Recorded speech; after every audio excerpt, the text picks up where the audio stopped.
Herbs have some amazing benefits for animals, humans too, but in this video I'm going to be talking about the benefits for animals, mainly cats and dogs. This is Max here. So he distracts me, he always distracts me. So what are we talking about today, Maxie? We're talking about herbs and herbs for animals. That's right, thank you. So yes, in this video today I'm going to be talking to you about herbs. Herbs, how they work, what makes them so special. I'm going to give you a bit of background in terms of how we figured out that herbs are so beneficial, and then I'm going to be drilling down into how herbs can actually help animals and how they may support your animals too. So first up, animals have been using herbs for centuries, and in fact humans learned about the power of plants and the herbal benefits and the medicinal benefits of plants by observing wild animals. They observed apes and they saw them rolling around and ingesting these plants. And when they did these studies, they worked out that these plants were helping to eliminate parasites in the apes. There's other studies that show chimpanzees eating plants that help them to settle their stomachs. And also in the lead up to the rainy season, they eat a certain type of plant believed to help them to, avoid or reduce the symptoms of pneumonia. So eating some antiviral plants. So that's pretty cool. And there's even research that shows that other animals, not just the apes, but other animals as well, self-treat by eating certain plants, including cats and dogs. So yeah, that's cool, yeah. In the blog post that I've written as well, called Herbs for Animals, How They Work and How They Can Help, I link to a paper called Plants and the Apes. And in that paper, it talks about the studies that have been done and the types of plants that have been eaten and the benefits that they've given. So that's a really, really interesting read for those of you who want to explore more on the topic. Now let's get into what herbs are, right? Herbs grow everywhere, yep, including in your back garden. Those pesky little plants that we refer to as weeds, they're not always weeds. Sometimes they're herbs. To give you an example, my lawnmower man came this morning and I was walking around showing him what I needed to be done. And my lawn doesn't have much grass. It's mostly weeds, yeah. And at the moment it's predominantly a plant called chickweed. Now, chickweed has a number of nutritive benefits. It's high in vitamin C, it's an antioxidant. It's research shows that it can also have anti-cancer benefits, a lot of benefits that chickweed has. And this is just growing like in massive amounts in my garden. So I was like, oh, before he, cuts it all down, obviously it will still be there growing, but it will be like tiny. So before he cuts it all down, I was like, I'm going to gather some up. So I gathered up this big bundle of chickweed, and I'm going to eat it this week in my salads. It also makes a really, really yummy pesto. It is safe for animals to eat too. So yeah, that's chickweed. It grows abundantly. You may have it in your garden. Now, another commonly grown herb is that you find commonly in gardens, like in your backyard, on the sides of roads, in the parks, any spaces where there's a greenery, is dandelion. Now, dandelion is one of my favourite herbs, and it's commonly ripped out because it's considered to be a pesky weed. And ripped out without having any regard to its amazing health benefits. It supports the digestive system, it supports the liver, and it supports the kidneys, the urinary system. So it's got a number of nutrients in it as well. So it is a great herb that can support us and our animals' health. And yes, it is a safe herb for animals too. So herbs, what are herbs exactly? You may have figured out, you may already know, you may have figured out from what I've said in this video so far, but basically herbs are plants that have medicinal benefits. So chickweed, dandelion, they're plants, they're growing, they're considered to be weeds, but they're actually a herb because they have medicinal benefits. They can help to alleviate illness, especially chronic illness, and they can also help in supporting health and preventing disease. So just to tell you a little about how, the magic of herbs, where that comes from, and, I touched on it already, broadly in terms of, dandelion having nutritive benefits, dandelion having digestive benefits, benefits for the liver, benefits for the urinary system and the kidneys. So their actions, every herb has an action. Every herb actually has multiple actions, primary actions and secondary actions. Those actions are things like sedative, nervine, bitter, anti-inflammatory, alterative, anti-lytic, demulcent is another one. But yeah, these are all the actions that exist within plants. So let's use dandelion as an example again, because we've already spoken about it. So dandelion's primary action is as a bitter. It is a bitter tonic. When you taste dandelion, it has a bitter taste. And what happens is any bitter herb can support the digestive system. It helps in the production of bile, which then supports the liver to function better because the liver produces bile. So dandelion's predominantly a bitter herb, but it also has diuretic action in that it helps the promotion of urine, the flow of urine. So it helps the kidneys to function because that's what the kidneys do. The kidneys eliminate waste by flushing them through the urine and out the body. So it helps as a diuretic as well. The parts of the plants have the different parts of the plants have the different actions. So the diuretic action in dandelion comes from the leaf, whereas the bitter and the digestive and the liver supportive actions come from the root of the plant. Now, I could give you more examples, and I think there are some more examples in my blog post of calendula and yarrow. I talk about the actions and how they're prepared. And speaking of how herbs are prepared, that's something that I'm going to talk about now. So herbs are prepared in different ways, not only to suit how they're going to be taken, but also to amplify the benefits that you actually want to receive from those herbs. So herbs can be prepared in a liquid formula. So whether that's like a tincture, a glycetract, or a vinegar, or an oil even. They can also be made in a powdered format. They can be made into a tablet, a capsule. They can be made into oils and creams and ointments and things like that for topical application for use on the skin. Dogs who have itchy skin, a herbal ointment can be really beneficial for them to help alleviate the itching. It's not going to fix the itching, but it just helps to alleviate the symptom of that annoying itching. Now, liquid is considered to be superior for optimum absorption to really get the benefit of those actions, those properties within the herbs. So when I make herbs for animals, I will make them in a liquid formula. Now, you can also give herbs in liquid formula, I didn't mention, an easy way, a DIY way of making herbs for your own animals is by making what's called an infusion or a decoction. Now, this is just like tea. Yeah, so you take the dried herb, just say you wanted to make a dandelion, and we can do both. We can do infusion and decoction with dandelion because of the different parts of the plant. So let's say you wanted to use dandelion for its digestive benefits and to support the liver.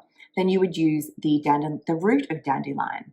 Now, the root is a hard part. It's a stronger, tougher part of the plant. So then we can make that up as a decoction. Decoctions is where you use those harder, tougher parts of the plants, the roots and the bark, for example.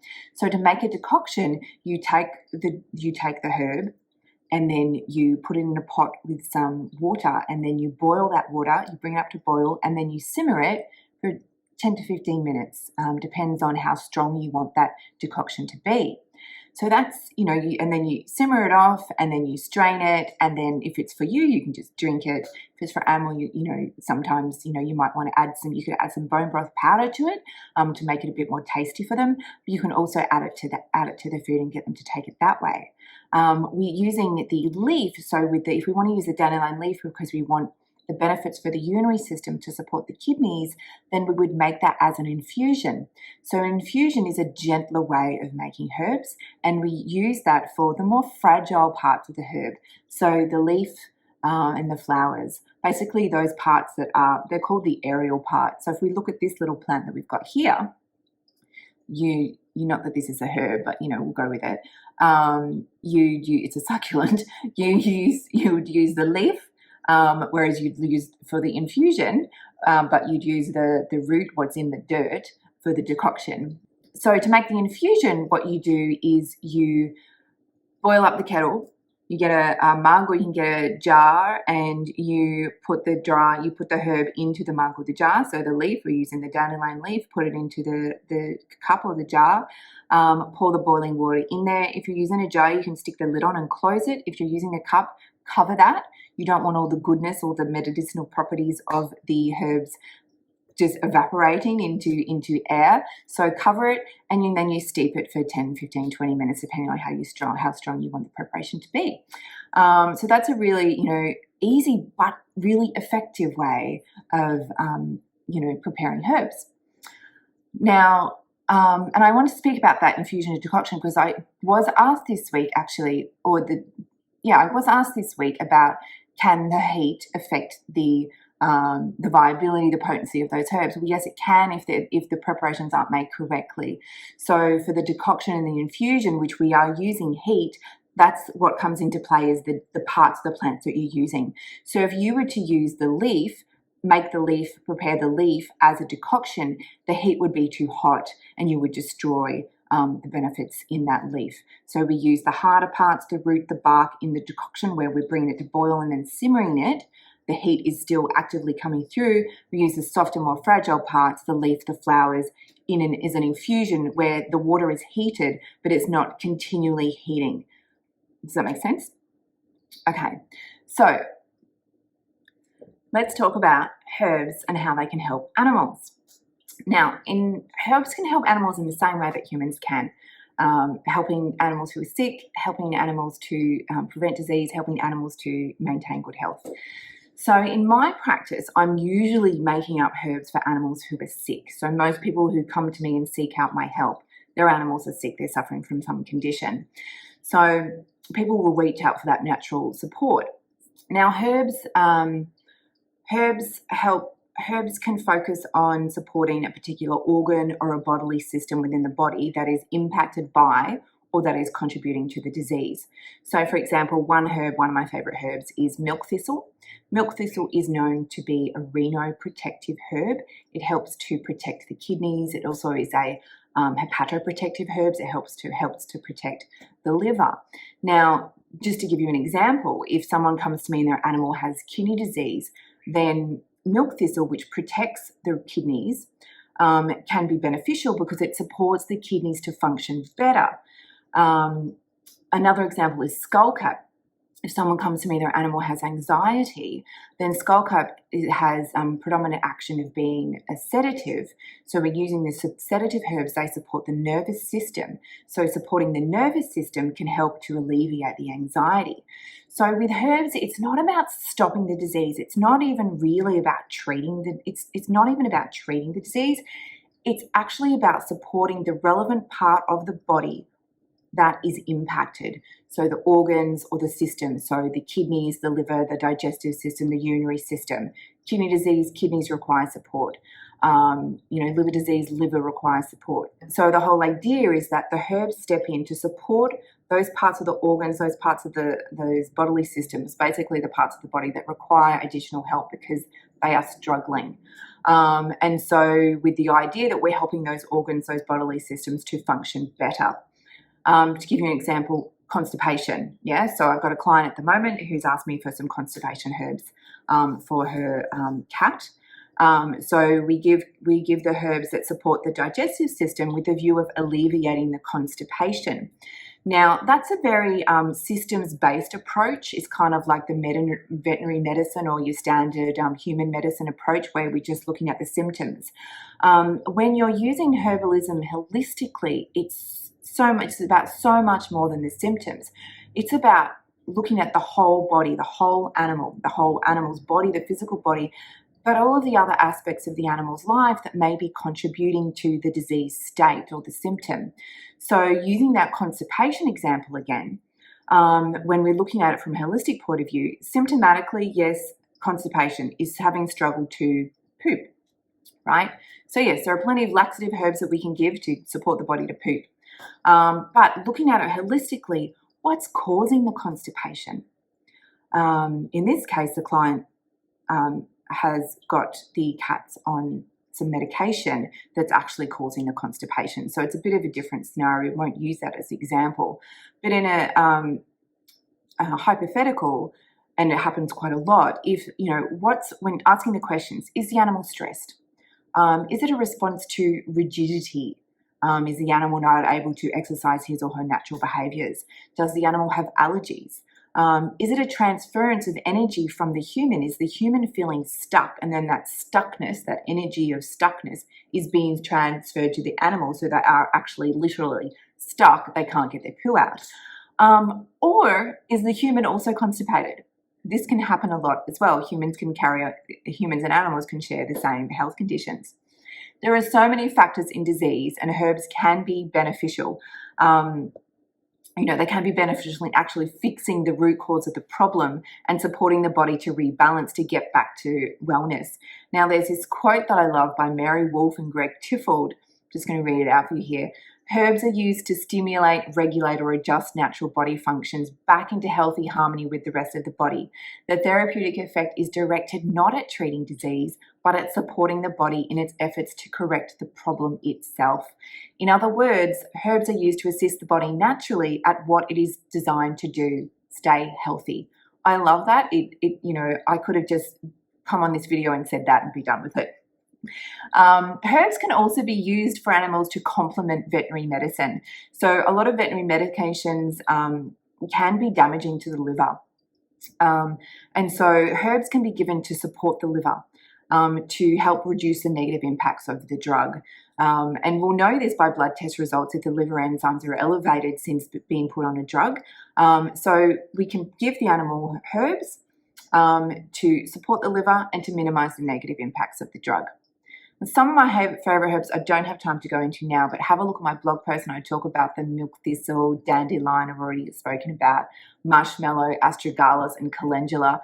Calendula is a beautiful skin herb.